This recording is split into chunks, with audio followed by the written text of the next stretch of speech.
दोस्तों, इस वक्त गाजा में भयंकर कोहराम मचा हुआ है क्योंकि इजराइल ने जिस तरीके से गाजा पर धावा बोला है उसे देखकर आपके भी रोंगटे खड़े हो जाएंगे, क्योंकि इजराइल ने गाजा पर कुछ इस कदर कहर बरपाया है कि वहां की मस्जिदों से लेकर हॉस्पिटल को भी नहीं छोड़ा। और इस पर इजराइल के पीएम का कहना है कि ये तो अभी पहला राउंड है, अभी तो दूसरे राउंड में इससे भी कई गुना अधिक हानि हमास को झेलनी पड़ेगी, क्योंकि उनकी लड़ाई इंसानों से नहीं जानवरों से है।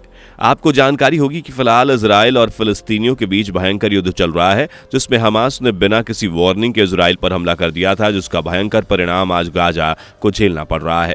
इस मामले में इजराइल के पीएम ने युद्ध के बारे में कुछ बड़े बयान दिए हैं कि गाजा के लिए उनका आगे का प्लान क्या है और उसके साथ वो आगे क्या क्या करने वाले हैं।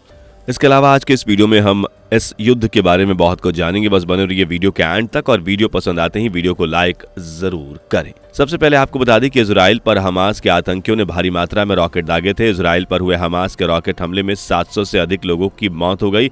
इजराइल के चिकित्सा अधिकारियों के मुताबिक आतंकवादी हमले में 908 लोग घायल हो गए, जिनको अस्पताल में भर्ती कराया गया। वहीं इजराइल के पीएम बेंजामिन नेतन्याहू ने इस हमले को युद्ध बताया। उन्होंने कहा कि हमास आतंकियों ने इजराइल पर हमला किया है, हम युद्ध के लिए तैयार हैं, उन्हें इसकी भारी कीमत चुकानी पड़ेगी। आपको बता दें कि हमास आतंकियों के इस हमले को लेकर भारत सरकार ने अपने नागरिकों के लिए एडवाइजर भी जारी कर दिया है।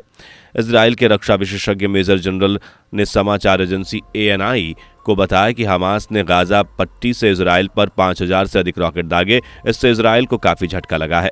इसके अलावा उन्होंने कहा कि इजराइल अपनी जमीन नहीं छोड़ता है और ना ही कभी छोड़ सकता है। रक्षा विशेषज्ञों ने दावा किया है कि इजराइल एक शक्तिशाली देश है और उसकी सेना ऐसे हमलों से निपटने के लिए सक्षम है। अमेरिकी विदेश मंत्री एंटनी ब्लिंकन ने कहा है कि हाल ही वर्षों में ईरान के समर्थन से हमास मजबूत हुआ है। उन्होंने कहा कि ईरान और हमास के बीच लंबा रिश्ता है। उन्होंने आगे कहा कि पिछले कुछ वर्षों में हम आतंकवाद के लिए ईरान के समर्थन पर लगातार कार्रवाई कर रहे हैं। एक रिपोर्ट के मुताबिक अब तक 700 इजरायलियों की मौत हो चुकी है, वहीं 2100 से ज्यादा घायल हैं। इजराइल की तरफ से गाजा में हुई एयर स्ट्राइक में 436 फिलिस्तीनी मारे जा चुके हैं, 2000 से ज्यादा घायल हैं। पिछले कुछ दिनों में इजराइल में हुए धमाके ने 50 साल पुरानी दर्दनाक यादें ताज़ा कर दी, जिस पर इजरायली डिफेंस फोर्स ने कहा कि हमास को हम जड़ से मिटा देंगे। साथ ही ये भी सुनिश्चित करेंगे कि जंग के बाद हमास के पास कोई मिलिट्री कैपेबिलिटी और गाजा को गवर्न करने की क्षमता न रहे। इजराइल ने हमास से लड़ने के लिए गाजा के पास 1 लाख अतिरिक्त सैनिकों को भेजा है। इधर अमेरिका भी इजराइल की मदद के लिए आगे आया है और मिलिट्री सपोर्ट देने की बात कही है। बता दें कि गाजा पर इजराइल के पलटवार के बाद यहां के लोगों की हालत बदतर हो गई है। हाल ये है कि किसी के पास ना तो खाने का सामान बचा और ना ही पानी। इजराइल के हमले में घायल हुए लोग अपने परिजनों के जैसे ही दम तोड़ रहे हैं। अस्पताल में कोहराम मचा हुआ है। बिजली की आपूर्ति ठप होने के कारण मशीनें धीरे धीरे बंद पड़ी हैं और ICU में भर्ती मरीजों को लाइफ सपोर्ट और ऑक्सीजन तक नहीं मिल पा रहा है। मशीनें बंद होने के साथ ही लोगों की धड़कनें बंद हो रही है। आपको बता दें कि इजराइल ने गाजा पर पलटवार करने के साथ ही तेल और जरूरी सामानों की आपूर्ति बंद कर दी है, जिससे गाजा की हालत बिल्कुल खराब हो गई है।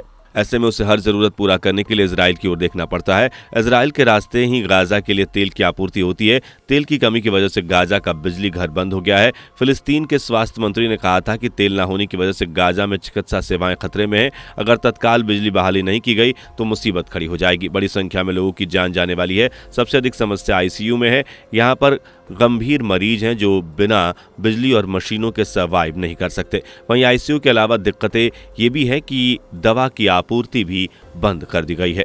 युद्ध के ऐसे माहौल में लोग रेफ्रिजरेटेड फूड खा रहे हैं और बिजली नहीं होने के कारण वह भी नहीं मिल पा रहा है। दुकानें और सुपरमार्केट्स बंद हो गए हैं। लाखों लोग इस युद्ध में मरने को मजबूर हैं। गाजा पावर प्लांट की ओर से कहा गया है कि अगर इसे फिर से शुरू करना है तो तेल का बंदोबस्त करना होगा। पावर कट की वजह से ATM से लोग पैसे तक नहीं निकाल पा रहे हैं। लोग आपस में बात भी नहीं कर पा रहे हैं। मोबाइल और फोन सेवा पूरी तरह से ठप हो गई है।